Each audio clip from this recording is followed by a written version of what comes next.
The Color of Money by Walter Tevis. This is the sequel to the book The Hustler, which I read and previously reviewed on my channel. I'll attach the link to that review on this video. The Hustler was made into a movie starring Paul Newman and Jackie Gleason, a film I really like. Tevis also wrote the book The Queen's Gambit, which was made into a Netflix series, which I haven't seen. I don't much like the film The Color of Money, which features Paul Newman and a young Tom Cruise, directed by Martin Scorsese. Well, I read the entire book, and while the film The Hustler follows the book almost verbatim, The Color of Money film might have used absolutely nothing from the book beyond the name of the main character, Fast Eddie, and that it takes place later in his life and features him trying to stage a comeback. While the first half of the book made me wish for a more faithful adaptation of the book, the latter half of the book had me convinced that Scorsese improved on the original material, and that the film is actually better. First off, I'll say this is a book you should not read on its own. You should read The Hustler first. You won't be lost if you read this one first, but you should read The Hustler. The book is a really slow, ambling mess, and while the first book had the showdown with Minnesota Fats and the character Fast Eddie being knocked down and trying to get back up, the sequel gives me no reason to like or care for this dude. The biggest nope moment for me came early in the book when Eddie was receiving a massage and he began to get aroused, and then he is just like out of the blue tells the woman like, oh, let's F. And the woman is like, oh, I'm a lesbian. And Eddie says, oh, well, so what? Let's F anyway. And so she does. And I was just like, oh my god, disgusting. The pool scenes are almost always followed by scenes with Eddie and his new squeeze, a woman whose name I can't recall at all right now, but all I remember is that she has a British accent, immediately falls for Eddie, sleeps with him whenever he wants, and after every pool match, whether he wins or loses, he gets together with her, and after they have their thing, he feels more rejuvenated and ready to play pool. So I just did not like or care for that character at all in the book. This is silly, but one major issue I had with the book was that at about every fifth page, Tevis would have some kind of a phrase in all caps, like Eddie looked and saw a sign saying restroom, or Eddie looked and saw a sign saying pool room, or whatever. Literally about every fifth page, he would read a sign in all caps like that. That's just a habit I noticed Tevis does, and it annoyed me. Another thing that eked me is that well into the book, Eddie has been transitioning to playing 9-ball from straight pool, and Tevis says that Eddie basically has an epiphany where he realizes, wow, in 9-ball, all you need to do is make the balls 1 through 9, hit a combination of 1 ball into the 9, or sink the 9 on the break, and you'll win. It takes him well into the book to figure this out. Those are the basic rules of 9-ball. And in The Hustler, the first book, Eddie plays 9-ball as well, so he should easily know the rules of 9-ball. And another thing, almost every other game in this book has players sinking the 9-ball on the break. Almost every other game ends that way.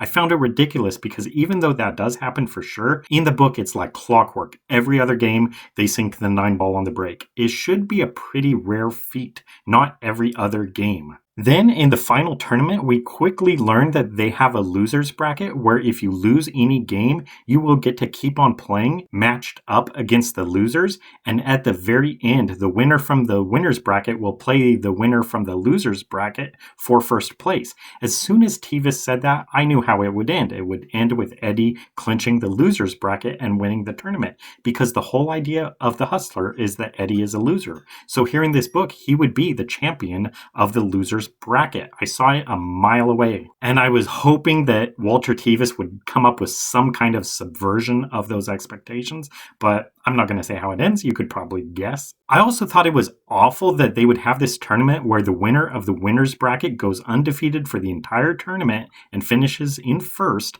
but then they have to play the winner of the loser's bracket for first place. So the winner of the winner's bracket has to go through all the best competition in the tournament, and they have to go undefeated until the very end, while someone could lose a game and simply advance through the tournament playing against lesser competition of people who also lost in the tournament. So you could just simply lose a game and play weaker competition until the very end, when you could get to play a finals match against the winner from the winner's bracket. And the winner from the winner's bracket would have nothing to gain and everything to lose, because they have already gone undefeated in the tournament, but now they have to play the winner of the loser's bracket, and they don't get like any kind of advantage for that. They've gone undefeated the entire time, while the loser's loser's bracket person has played against weaker competition, and now they could leapfrog from third place to first place if they beat the winner from the winner's bracket. The people in the loser's bracket, they are guaranteed that you could lose a match in the tournament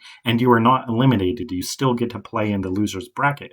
So you could still keep playing. You are guaranteed to keep playing despite a loss, except if you're in the winner's bracket and you go undefeated. Then in that case, if you lose a match at the very end, you're done. You're eliminated from the tournament. So you could go through all the way through the winner's bracket, beating all the best players in the world, and then you lose your very final match and you're out of the tournament right away and you'd fall to third place. While for every other person in the tournament, you are guaranteed if you lose, you get to continue playing and you could still win first place. So hopefully you see why this is such a badly designed tournament rule. And when Tevis explained this, I was just like, this is the worst rule set in the world. The way it should go is if you go undefeated in the winner's bracket, you win the tournament. You go undefeated in the winner's bracket, you win the tournament. If you lose a game, you can play through the loser's bracket, and then at the very end, you will play the runner-up of the winner's bracket, not the winner of the winner's bracket. They are in first. They lock that down.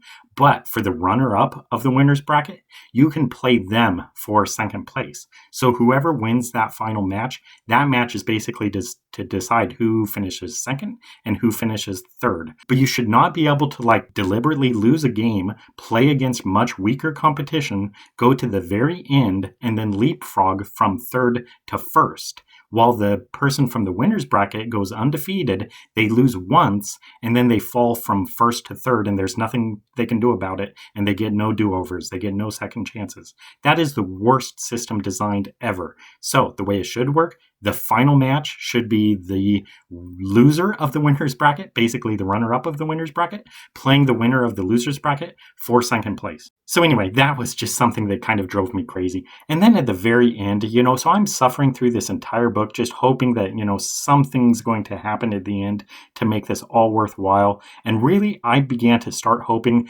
this book, I hope, ends with Fast Eddie dying, because it's just like...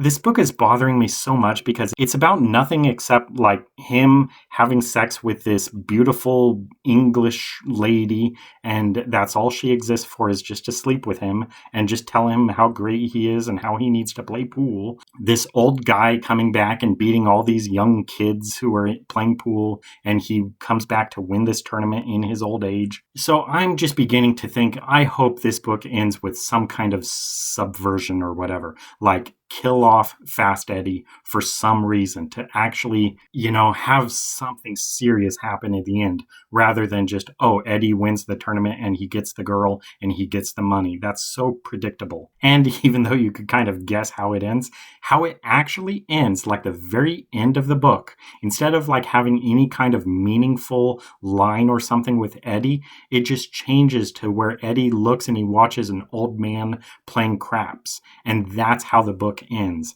And that's just you are ending it on that. You have this character go through all this journey just to have it end with them watching an old man playing craps.